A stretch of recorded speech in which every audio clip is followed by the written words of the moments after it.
It's that time of year again. The halls of Congress have cleared out, the holiday lights are up, and right on cue, we have the massive, several thousand-page gift dropped onto the president's desk. The fiscal year 2026 National Defense Authorization Act, or NDAA, is officially law as of December 19th. A gift, or perhaps a receipt, depending on how you look at it. Laughs. That's a fair point. It's definitely a receipt for the American taxpayer. But look, every year we say, this is the most important NDAA yet, but looking at the FY26 text, it feels different. It feels less like a budget maintenance bill and more like a pivot point. We aren't just buying ships and planes anymore. We seem to be trying to rewire the entire operating system of national defense. That's the perfect analogy. Rewiring the operating system. If you look back at the NDAAs from, say, 2015 or even 2020, they were largely hardware-focused. How many F-35 seconds? How many Virginia-class submarines? Those things are still in there, obviously, but the heart of the FY26 Act is about software, integration, and supply chains. It's an acknowledgement that in a modern conflict, the country with the best steel doesn't necessarily win. It's the country with the best data and the most resilient logistics. Right. It's the intangibles that are costing the real money now. But let's back up for a second for the listeners who might not follow the legislative sausage making. This bill authorizes the budget. We are talking nearly $1 trillion here, but it also sets policy. It tells the Pentagon what it can do, what it must do, and what it's absolutely forbidden from doing. What jumped out at you first when you scanned the summary? The sheer aggression regarding the supply chain. In previous years, we saw encouragement to buy American or incentives to move away from adversarial sources. This year, the teeth are sharp. The FY26 NDAA essentially creates a blacklist for critical minerals and battery components coming from specific countries of concern, primarily China. Let's be honest, it's no longer a suggestion, it's a mandate to decouple. It's interesting you use the word decouple because the political rhetoric tries to avoid that word. They say de-risk. But when you read the fine print of this act, it looks a lot like a divorce. It is a divorce, or at least a trial separation with a restraining order. The Act prohibits the Department of Defense from procuring goods that contain specific technologies or raw materials from adversarial nations. Think about what that means for a defense contractor. You're building a guidance system for a missile. Suddenly, you have to audit your supply chain 4 tiers down to make sure the lithium in a capacitor didn't come from a mine owned by a Chinese state-owned enterprise. The compliance burden is astronomical. And that brings up the cost. Security isn't cheap. If we stop buying the cheap stuff from the global market and start forcing domestic production, or friendshoring, inflation inside the defense sector is going to skyrocket. Did the bill address that? Indirectly, yes. There are provisions in there for multi-year procurement authority. Basically, Congress is telling the defense industry, if you build these factories in Ohio or Arizona to make these batteries or chips, we promise to buy from you for the next 5 years, not just one. It's an attempt to create market stability so private capital will actually flow into these sectors. Because let's face it, investors hate uncertainty. Speaking of uncertainty, let's talk about the buzzword that eats up half the oxygen in the room: artificial intelligence. I feel like every other page of this legislation must have the acronym AI on it. Oh, absolutely. But the tone has shifted. 2 years ago, the focus was on exploring AI. This year, the language is about operationalizing and governing AI. The FY26 NDAA establishes a dedicated oversight framework for deploying autonomous systems. We are moving past the cool experiment phase. The Pentagon wants these tools in the field. But that's where it gets sticky, doesn't it? There's a massive section on the ethical use of AI and the human-in-the-loop requirement. Exactly. And that's the tension.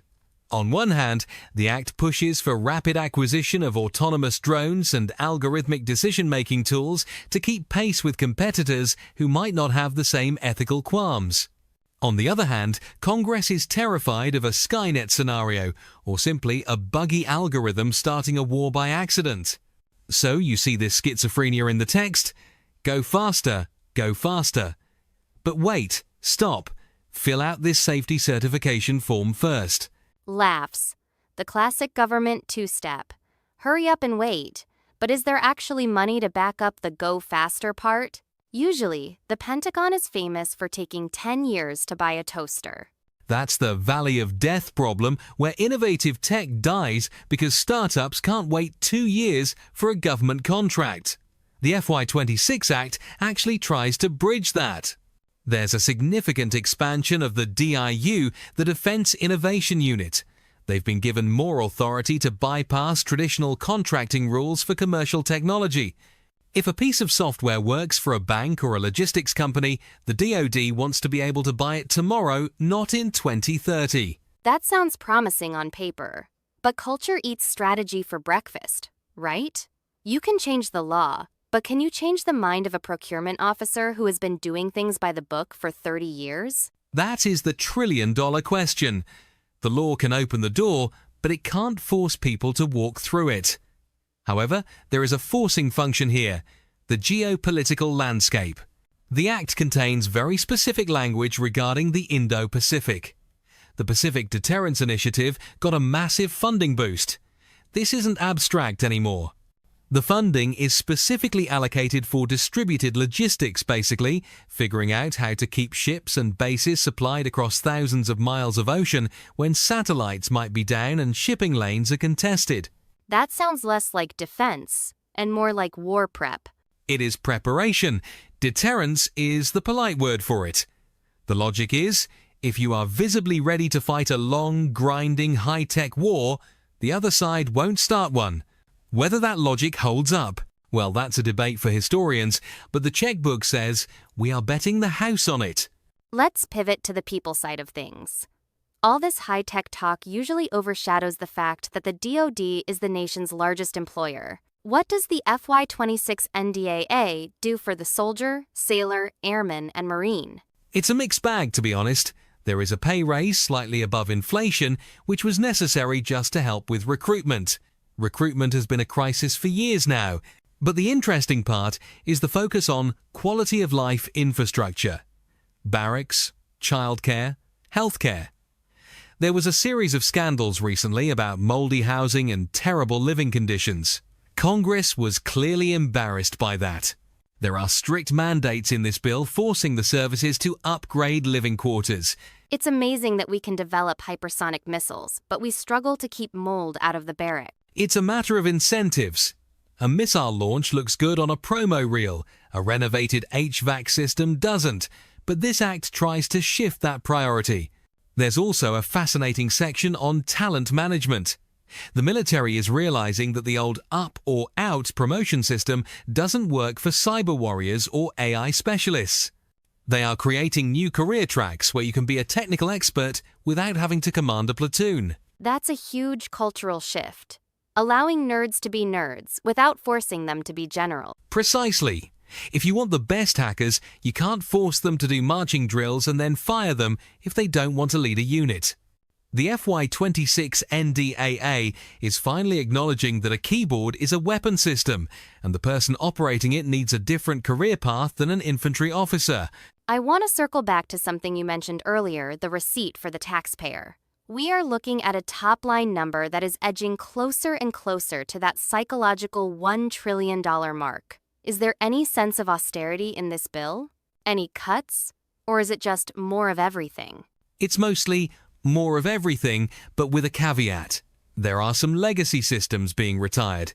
Some older ships and aircraft that the military has been begging to scrap are finally being let go. Congress usually fights this because those old ships are jobs in someone's district. But this year, the argument that we need the money for AI and lasers seems to have won out over we need to keep this 40-year-old cruiser afloat. So, technology is finally defeating pork barrel politics? Chuckles.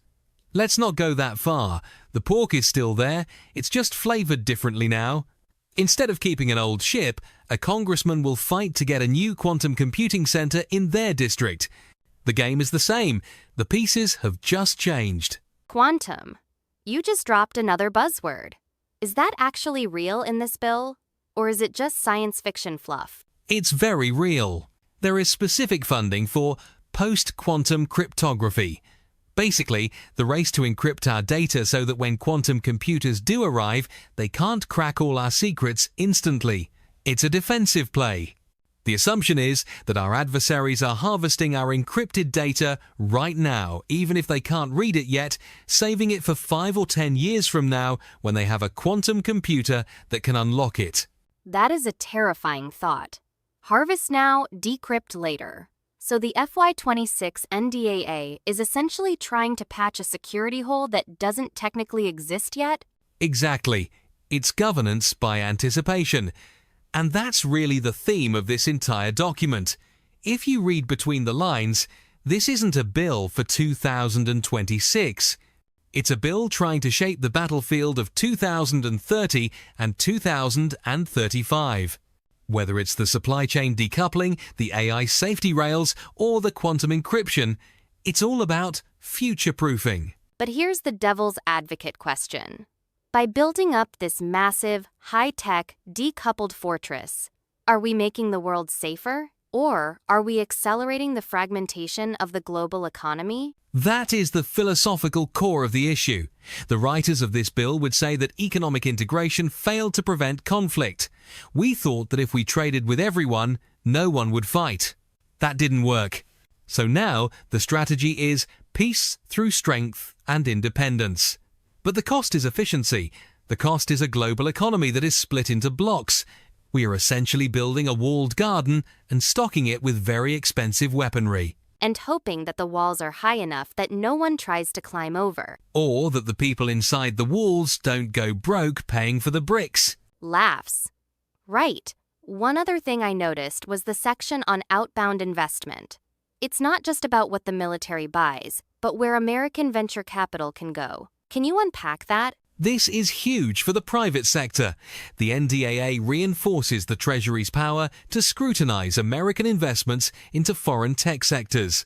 If you are a VC firm in Silicon Valley and you want to invest in an AI startup in a country of concern, the government is now saying, not so fast. You might be inadvertently funding the competition's military modernization.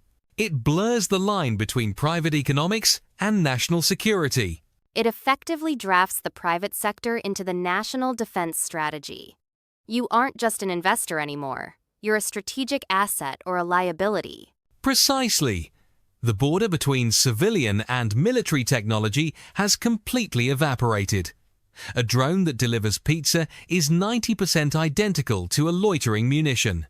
The code for a video game engine is used for tank simulations. The FY26 NDAA recognizes this dual-use reality.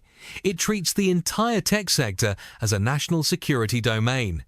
Which explains why the lobbying for this bill was probably more intense from Silicon Valley than from the traditional defense contractors. Oh, absolutely. The tech giants know that the DoD is becoming their biggest potential customer and their biggest regulator. So, as we wrap up this deep dive, if you had to summarize the FY26 NDAA in one sentence, what is the headline for the history books? I'd say the year the United States decided that economic efficiency is secondary to survival. That is heavy. It is. We spent 30 years chasing the lowest price. Now we are chasing the highest security, and we are just starting to see the price tag for that shift. And the FY26 NDAA is just the down payment. Just the down payment. Well, on that cheery note, we'll leave you to digest the implications. It's a new world, folks. The rules of the game have changed, and the manual is 3,000 pages long. Thanks for helping us decode it. Always a pleasure. Keep your eyes on the implementation. That's where the real story will be. Absolutely.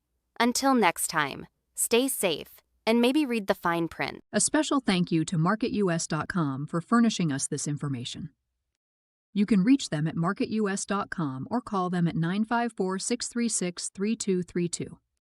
Before we go, this deep dive was created by the MarketUS.com team. Let us know your thoughts in the comments below. It's right below the subscribe link.